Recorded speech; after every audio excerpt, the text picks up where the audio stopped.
E aí, pessoal? Hoje vamos conversar sobre cirurgia de protocolo em maxila, o grande desafio, né? Porque a gente sabe que protocolo em mandíbula, mesmo que a gente não tenha uma técnica refinada, muitas das vezes a gente vai conseguir sucesso.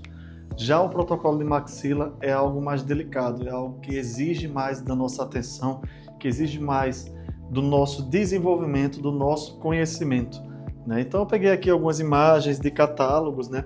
E você vai perceber que até um tempo atrás, os protocolos, mesmo sendo All Four Standard, se usava implantes relativamente curtos, até o surgimento dos implantes longos, né? Com o surgimento dos implantes longos, as possibilidades aumentaram. Então, se você perceber aqui, por exemplo, a gente já tem a exemplificação de um implante longo, né? Um implante que ele vai conseguir ter uma maior área de contato com o osso, né?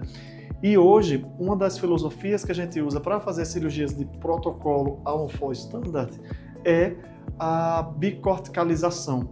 Então, sempre que a gente está trabalhando, a gente busca colocar o nosso implante de forma que alcance ou cavidade de seio maxilar ou fossas nasais. Na grande maioria, o ideal, a busca é sempre fossa nasal devido à sua qualidade da cortical.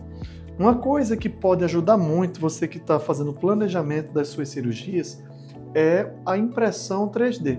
Como vocês podem ver aqui, ó, eu fiz a impressão 3D de um caso onde eu consigo ver, por exemplo, o seio maxilar, eu consigo entender a extensão do seio, eu consigo entender as fossas nasais, né? E aí, eu trouxe mais um caso aqui para mostrar para vocês, a gente consegue ter uma clareza, né, do quanto temos de altura.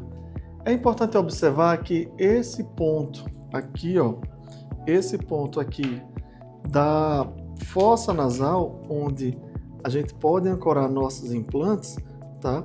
Muitas das vezes ele tem variações anatômicas de paciente para paciente. Então tem pacientes que isso aqui é mais espesso e facilita o travamento, e tem casos que é bem mais fino e a gente não vai conseguir um bom travamento. Mas o ideal é sempre a gente analisar e estudar a maxila e buscar regiões de ancoragem óssea onde vai ser possível estabilizar o nosso implante. Vou desenhar aqui para vocês como é que seria, né, uma maxila, tá?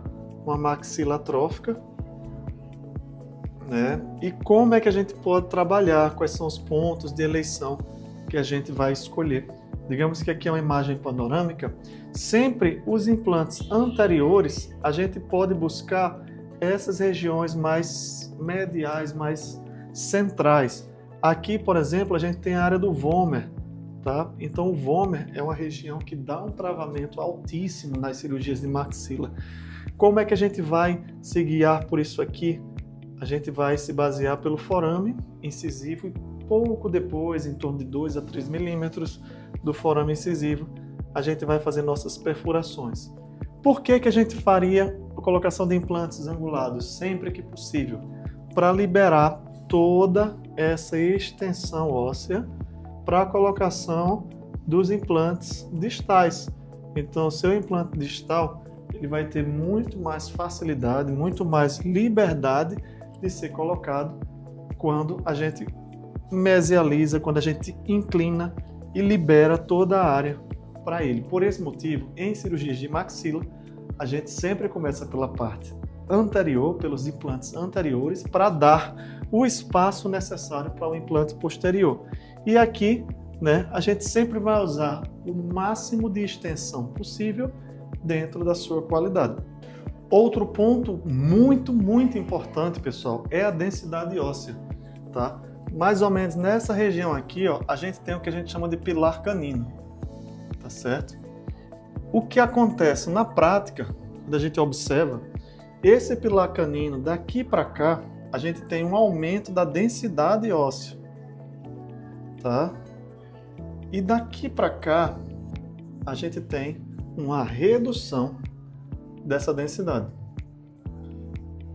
Quando a gente vai colocar o nosso implante distal, quando eu tinha menos experiência em relação a isso, eu colocava o meu implante o mais distal possível, porque eu queria reduzir cantilever.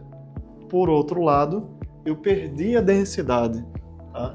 Então, o que é que a gente começou a fazer? Começou a trazer o nosso implante um pouquinho mais para cá, até porque tem situações que o seio maxilar ele tem uma extensão maior.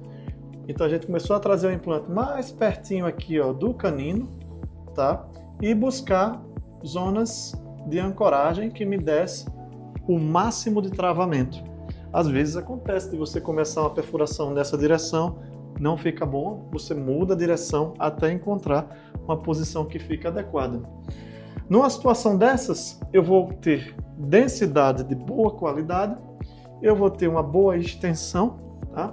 E meu implante provavelmente, vai depender muito da relação intermaxilar que o paciente tem, mas provavelmente ele vai ficar em regiões de pré-molares. Então, se você consegue deixar entre os dois pré-molares ou mais próximo do segundo premolar, você vai ter um cantilever aceitável dentro dos estudos de biomecânica, né? Hoje se fala muito sobre 15 milímetros, é a medida máxima. Então, geralmente, quando você vai até o segundo premolar, entre um premolar e outro, você vai ter um cantilever aceitável, mas você vai ter uma densidade óssea excelente, tá? E vai ter um travamento melhor, tá bom? Então aqui são algumas dicas, algumas ideias que podem te ajudar quando você for fazer a sua cirurgia de protocolo a um for superior, para que você tenha o máximo de excelência, o máximo de aproveitamento e os melhores resultados. Não se esqueça de se inscrever aqui no nosso canal, compartilhar esse vídeo com colegas que você acha que vai se beneficiar com esse conteúdo, dá um joinha, curte lá. Se tiver alguma dúvida, deixa nos comentários e a gente vai ter um maior prazer em ajudar. Um grande abraço!